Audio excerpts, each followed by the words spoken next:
B1 മീഡിയയിലേക്ക് എല്ലാവർക്കും സ്വാഗതം. കഴിഞ്ഞ പാർട്ട് 1 വീഡിയോയിൽ നമ്മൾ പറഞ്ഞത് ഡോക്യുമെൻറ്റ് കൺട്രോളർ എന്ന ജോബിനെക്കുറിച്ചും അതിൻ്റെ ബേസിക് കാര്യങ്ങളെക്കുറിച്ചുമാണ്. ഇനി അതിൻ്റെ രണ്ടാമത്തെ സ്റ്റെപ്പായ ഡോക്യുമെൻറ്റേഷനെക്കുറിച്ചും ടൈപ്പ് ഓഫ് ഡോക്യുമെൻറ്റിനെ കുറിച്ചുമാണ് ഇന്ന് നമ്മൾ പറയാൻ പോകുന്നത്. അതിൽ പ്രധാനമായും ഔട്ട് ഗോയിങ് ഡോക്യുമെൻറ്റ്സ് എന്തൊക്കെയാണെന്ന് നമുക്ക് നോക്കാം. ഒന്നുകൂടെ ഓർമ്മപ്പെടുത്തുന്നു, ഔട്ട് ഗോയിങ് ഡോക്യുമെൻറ്റ്സ് എന്നാൽ ഒരു കമ്പനിയിൽ നിന്ന് മറ്റ് കമ്പനികളിലേക്കോ മറ്റ് സപ്ലയറുകളിലേക്കോ അല്ലെങ്കിൽ ക്ലയൻറ്റിലേക്കോ കൺസൾട്ടൻറ്റിലേക്കോ അയക്കുന്ന ഡോക്യുമെൻറ്റ്സിനെയാണ് നമുക്ക് ഔട്ട് ഗോയിങ് ഡോക്യുമെൻറ്റ്സ് എന്ന് പറയുന്നത്. ഒരു കമ്പനിയിൽ നിന്ന് എന്തൊക്കെയാണ് ഔട്ട് ഗോയിങ് ഡോക്യുമെൻറ്റ്സായി പോകുന്നത് എന്ന് നോക്കാം. അതിൽ പ്രധാനമായും നമ്മൾ ഒരു കമ്പനിയിൽ നിന്ന് മറ്റൊരു കമ്പനിയിലേക്ക് അയക്കുന്ന ലെറ്റേഴ്സുകൾ വെരി ഇമ്പോർട്ടൻ്റ് ആണിത്.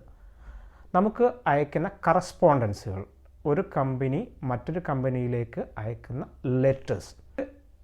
ഈ വീഡിയോയുടെ അവസാന ഭാഗത്ത് ഓരോ ഡോക്യുമെൻറ്റ്സും എങ്ങനെ നമുക്ക് പ്രിപ്പയർ ചെയ്യാം എന്നുള്ളതിൻ്റെ ഡെമോ ഞാൻ കാണിക്കുന്നതായിരിക്കും. ഇനി മറ്റൊരു പ്രധാനപ്പെട്ട ഡോക്യുമെൻറ്റ്സ് ആണ് നമ്മൾ വേരിയസ് സപ്ലയേഴ്സിന് അയക്കുന്ന റിക്വസ്റ്റ് ഫോർ കൊട്ടേഷൻ. നമുക്ക് ഒരു ജോബ് ലഭിക്കുകയാണെങ്കിൽ ആ ജോബിലേക്ക് ആവശ്യമായ മെറ്റീരിയലുകളുടെ റേറ്റും അവൈലബിലിറ്റിയും അറിയുവാൻ വേണ്ടി നമ്മൾ ആദ്യം ഒരു റിക്വസ്റ്റ് അയക്കും. അവരുടെ ബെസ്റ്റ് പ്രൈസും ഷോർട്ടസ്റ്റ് ഡെലിവറി പീരീഡും ലഭിക്കുവാൻ വേണ്ടി നമ്മൾ അയക്കുന്ന ലെറ്ററിനെയാണ് റിക്വസ്റ്റ് ഫോർ കൊട്ടേഷൻ എന്ന് പറയുന്നത്. നിങ്ങൾ ഒരു റണ്ണിംഗ് പ്രൊജക്ട്സിലെ ഡോക്യുമെൻറ്റ് കൺട്രോളർ ജോബിലേക്കാണ് വിളിക്കുന്നത് എന്ന് കരുതുക. അപ്പോൾ ഒരു പ്രൊജക്ട്സിൽ റിലേറ്റഡായ ഡോക്യുമെൻറ്റ്സുകൾ എന്തൊക്കെയാണെന്ന് നിങ്ങൾ ആദ്യം മനസ്സിലാക്കിയിരിക്കണം. അതിൽ ഞാൻ മുൻപ് പറഞ്ഞതുപോലെ കറസ്പോണ്ടൻസ്, ലെറ്റേഴ്സ് എന്തായാലും ഉണ്ടായിരിക്കും. അതിനുശേഷമാണ് ഡെയിലി റിപ്പോർട്ട്, പിന്നെയാണ് weekly report, monthly report, payment applications, ഇൻവോയ്സുകൾ, request for information, request for inspections. ഞാൻ മുൻപ് പറഞ്ഞിരിക്കുന്ന ഓരോ ഡോക്യുമെൻറ്റ്സിനെ കുറിച്ചും അത് എന്താണെന്നും എങ്ങനെയാണ് പ്രിപ്പയർ ചെയ്യുക എന്നും നിങ്ങൾക്ക് മനസ്സിലാക്കണമെങ്കിൽ കമൻറ്റ് ബോക്സിൽ വരിക. ഞാൻ നിങ്ങൾക്ക് മറ്റൊരു വീഡിയോയുമായി വരുന്നതായിരിക്കും.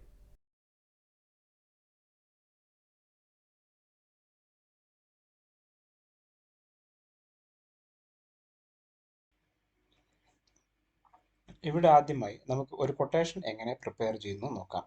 ഒരു പ്രൊജക്റ്റിന് ആവശ്യമായി വരുന്ന ഒരു മെറ്റീരിയലാണ് ടൈൽസ്. ഈ ടൈൽസിന് വേണ്ടി നമ്മളുടെ മാർക്കറ്റിലെ റേറ്റും അവരുടെ ഡെലിവറി പീരീഡും എപ്പോഴാണ് അവർ സൈറ്റിൽ ഡെലിവറി ചെയ്യുക എന്നും അറിയുന്നതിന് വേണ്ടി നമ്മളൊരു കൊട്ടേഷൻ റിക്വസ്റ്റ് അയക്കുന്നതാണ്.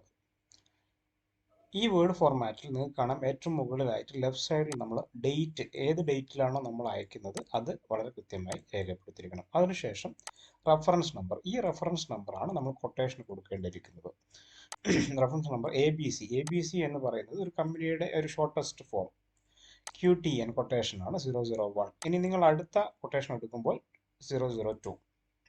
ഇനി 2, ഏത് സപ്ലയർക്കാണോ അയക്കുന്നത് അവരുടെ അഡ്രസ്, അവരുടെ കമ്പനിയുടെ പേര്, അതുപോലെ കമ്പനിയുടെ address with pincode, telephone number, fax number, ഇതൊക്കെ ഇതിൽ ഉൾപ്പെടുത്തിയിരിക്കണം.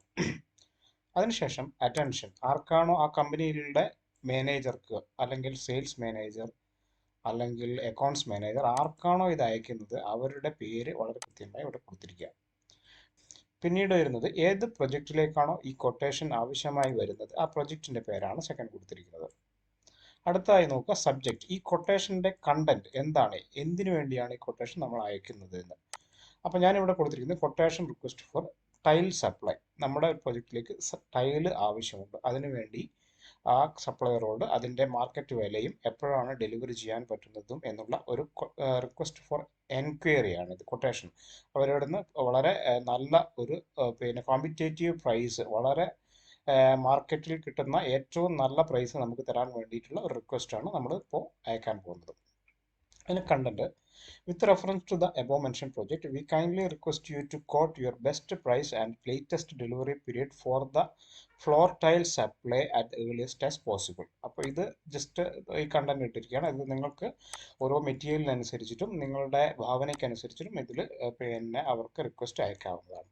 ഇനി അടിയിൽ മെറ്റീരിയൽ ഡെസ്ക്രിപ്ഷൻ, നമ്മൾ ടൈലിൻ്റെ ഒരു സ്പെസിഫിക് ആയിട്ട് ഏതെങ്കിലും കളറോ പാറ്റേണോ അല്ലെങ്കിൽ കമ്പനി ബ്രാൻഡോ അങ്ങനെ എന്തെങ്കിലും ഉണ്ടെങ്കിൽ അതിവിടെ രേഖപ്പെടുത്തുന്നതാണ്. ഇനി നമുക്ക് എത്ര ക്വാണ്ടിറ്റി വേണം, എത്ര എം സ്ക്വയർ വേണം, അല്ലെങ്കിൽ എത്ര സ്ക്വയർ ഫീറ്റ് വേണം, അല്ലെങ്കിൽ എത്ര ബോക്സ് വേണം, അത് വളരെ കൃത്യമായി ഇവിടെ രേഖപ്പെടുത്തും. അതിനുശേഷം അടിയിലായിട്ട് നിങ്ങൾക്ക് ഈ കൊട്ടേഷൻ റിക്വസ്റ്റ് കൺക്ലൂഡ് ചെയ്യാണ്. Your prompt reply by return will be highly appreciated. Thanks and regards. അയക്കുന്നത് ആരാണോ അയക്കുന്നത് അയാളുടെ പേര്, അതുപോലെ തന്നെ സിഗ്നേച്ചർ, അതിന് പേര് എഴുതിയതിനു ശേഷം അതിന് മുകളിലായിട്ട് സിഗ്നേച്ചർ ചെയ്യുക. കൂടാതെ ഡെസിഗ്നേഷൻ നമ്പർ, വേണമെങ്കിൽ നമുക്ക് ഫോൺ നമ്പറോ ഇമെയിൽ ഐ ഡിയോ മറ്റു കാര്യങ്ങളൊക്കെ വെക്കാവുന്നതാണ്. ഇങ്ങനെ പ്രിപ്പയർ ചെയ്തതിനു ശേഷം ഈ കൊട്ടേഷൻ നമ്മുടെ കമ്പനിയുടെ ലെറ്റർ ഹെഡിൽ പ്രിൻ്റ് എടുത്തതിന് ശേഷം സോഫ്റ്റ് കോപ്പി ആയിട്ട് നമുക്ക് അതാത് സപ്ലയർക്കാർക്കാണ് അയക്കുന്നത് അത് ഇമെയിൽ വഴിയോ ഫാക്സ് വഴിയോ അയക്കാൻ പറ്റുന്നതാണ്.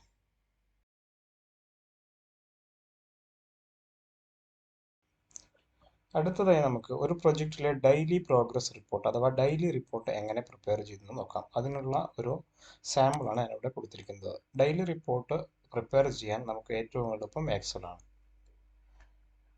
ഈ ഡെയിലി പ്രോഗ്രസ് റിപ്പോർട്ടിൻ്റെ ഏറ്റവും മുകൾ ഭാഗത്ത് ബോക്സിൽ നിങ്ങൾക്ക് ആ കമ്പനിയുടെ, നമ്മൾ ഏത് കമ്പനിയിലാണോ വർക്ക് ചെയ്യുന്നത് ആ കമ്പനിയുടെ പേരോ അല്ലെങ്കിൽ കമ്പനിയുടെ ലോഗോ നമുക്ക് കൊടുക്കാൻ കഴിയും. ഡെയിലി പ്രോഗ്രസ് റിപ്പോർട്ടിൽ നമ്മൾ പ്രൊജക്റ്റ് ഡീറ്റെയിൽസ് വളരെ വ്യക്തമായി കൊടുത്തിരിക്കണം. പ്രൊജക്റ്റിൻ്റെ പേര്, പ്രൊജക്റ്റ് നെയിം, പ്രൊജക്റ്റിന് സ്പെസിഫിക് നമ്പർ ഉണ്ടെങ്കിൽ അത് കൊടുക്കുക. സൈറ്റ് ഇൻചാർജ്, ആരാണോ ഈ പ്രൊജക്റ്റ് ഹാൻഡിൽ ചെയ്യുന്നത്, ആരാണോ ഡെയിലി റിപ്പോർട്ട് പ്രിപ്പയർ ചെയ്യുന്നത് അവരുടെ പേര് വയ്ക്കുക. റെഫറൻസ് നമ്പർ 001 അല്ലെങ്കിൽ പ്രൊജക്റ്റിൻ്റെ പേര് +001, പിന്നെ നെക്സ്റ്റ് ഡേയിൽ 002, അങ്ങനെ നമുക്ക് കണ്ടിന്യൂ ചെയ്ത് പോകാൻ കഴിയും. പിന്നീട് ഡേറ്റ്, ഏത് ഡേറ്റിലെ റിപ്പോർട്ടാണോ നമ്മൾ പ്രിപ്പയർ ചെയ്യുന്നത് ആ ദിവസത്തെ ഡേറ്റ് ഇവിടെ കൊടുക്കുക. പിന്നീട് വർക്ക് ഫോഴ്സ് ആണ്. നമ്മൾ ആ പ്രൊജക്റ്റിലേക്ക് ആരൊക്കെയാണോ വരുന്നത്, ആ ദിവസം ഒരു ദിവസത്തിൽ ആരൊക്കെയാണോ ആ പ്രൊജക്റ്റിൽ ഇൻവോൾവ് ആയിരിക്കുന്നത് അവരുടെ സ്റ്റാഫിൻ്റെ, എൻജിനീയേഴ്സ്, സേഫ്റ്റി ഓഫീസർ, സൂപ്പർവൈസർ, ഫോർമാൻ, കാർപ്പൻ്റർ, ഇലക്ട്രീഷ്യൻ, ടെക്നീഷ്യൻ, ഇങ്ങനെ നമുക്ക് ആരൊക്കെയാണോ ഉള്ളത് അവരുടെ ക്വാണ്ടിറ്റി എത്രയാണോ. എഞ്ചിനീയർ ആണെങ്കിൽ ഒരു എഞ്ചിനീയർ ആണെങ്കിൽ ഒരു നമ്പർ 1, സേഫ്റ്റി ഓഫീസർ 1, സൂപ്പർവൈസർ 5, ഫോർമാൻ ഒരു 3, കാർപ്പൻ്റർ 10, ഇങ്ങനെ നമുക്ക് ടോട്ടൽ ഇവിടെ കിട്ടുന്നതായിരിക്കും. ഇനി ഡെയിലി വർക്ക് ഡെസ്ക്രിപ്ഷൻ ആണ്. നമ്മൾ ആ ദിവസം ആ പ്രൊജക്റ്റിൽ ചെയ്തിരിക്കുന്ന വർക്കുകൾ എന്തൊക്കെയാണെന്ന്. ഉദാഹരണമായിട്ട് chill water pipe welding works in progress അന്ന് ചെയ്തിരിക്കുന്ന വർക്കാണ്. ഇനി അല്ലെങ്കിൽ സ്റ്റാറ്റസിൽ നമുക്ക് റീമാർക്സിൽ ഇവിടെ മെൻഷൻ ചെയ്യാം എത്ര പെർസെൻറ്റേജ് ഓഫ് വർക്ക് കംപ്ലീറ്റഡ്, അല്ലെങ്കിൽ റിമൈനിങ് ഇത്ര പെർസെൻറ്റേജ് വർക്ക് റിമൈനിങ്. സെക്കൻഡ്, അടുത്ത ആക്ടിവിറ്റിയാണ് wooden ceiling work at ground floor in progress, അത് നടന്നുകൊണ്ടിരിക്കുകയാണ്.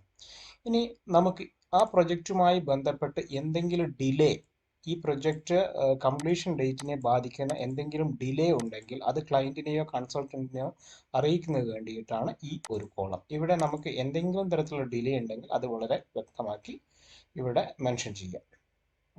അതിനുശേഷം ഇത് പ്രിപ്പയർഡ് ബൈ നമ്മൾ മുകളിൽ കൊടുത്തിട്ടുണ്ട്. ഒന്നുകൂടി നമ്മൾ ആരാണോ ഇത് പ്രിപ്പയർ ചെയ്യുന്നത് അവരുടെ സിഗ്നേച്ചർ, പേര്, ഡെസിഗ്നേഷൻ, സിഗ്നേച്ചർ, നമ്മൾ സബ്മിഷൻ ചെയ്യുന്ന ഡേറ്റ് അതിവിടെ മെൻഷൻ ചെയ്യുക. ഇനി കമൻസ്, ഇതിൽ നമ്മൾ എൻക്ലോസ് ചെയ്യുക. നമ്മുടെ സൈറ്റിലെ എന്തെങ്കിലും ഫോട്ടോഗ്രാഫ്സോ അല്ലെങ്കിൽ ഡ്രോയിങ്ങോ മറ്റെന്തെങ്കിലും ഡീറ്റെയിൽസ് ഇതിൽ അറ്റാച്ച് ചെയ്യുന്നുണ്ടെങ്കിൽ അതിവിടെ മെൻഷൻ ചെയ്യുകയും ഇതിനോട് കൂടി അറ്റാച്ച് ചെയ്യുകയും ചെയ്യുക. ഇതിനെയാണ് നമ്മൾ ഡെയിലി പ്രോഗ്രസ് റിപ്പോർട്ട് അഥവാ ഡെയിലി റിപ്പോർട്ട് എന്ന് പറയുന്നത്.